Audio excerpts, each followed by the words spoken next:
Na priame vlakové spojenie z bratislavskej hlavnej stanice do Viedne čakajú stovky cestujúcich. Trať medzi Devínskou Novou Vsou a štátnou hranicou je už niekoľko mesiacov rozkopaná. Po jej dokončení by sa cesta medzi dvoma metropolami mala skrátiť na 40 minút.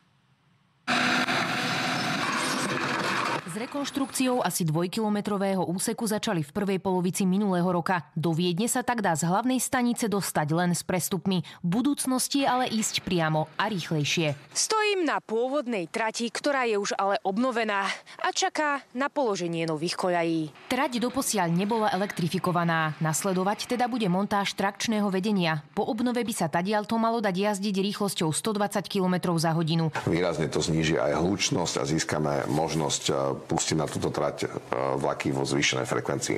Jeden z 5 mostov úplne zbúrali. Na jeho mieste je teraz takáto diera. Budeme stavať nový most. Dá sa povedať v pôvodnom vizuále. Asi najnáročnejšie je to s tzv. Marchekským viaduktom, čo je najstarší železničný most na Slovensku. Cieľom je zachovať jeho pôvodnú podobu, aby po ňom v budúcnosti mohli jazdiť aj veľké nákladné vlaky, budú ho musieť spevniť. Vybere sa pôvodné vnútro mosta a nahradí sa novou železobetónovou vaňou. Spevnené sú aj piliere, spevnené sú aj spodky pilierov. Nová jednokoľajová trať by mala byť hotová v lete tohto roka. Soňa Cipínová, televízia Markíza.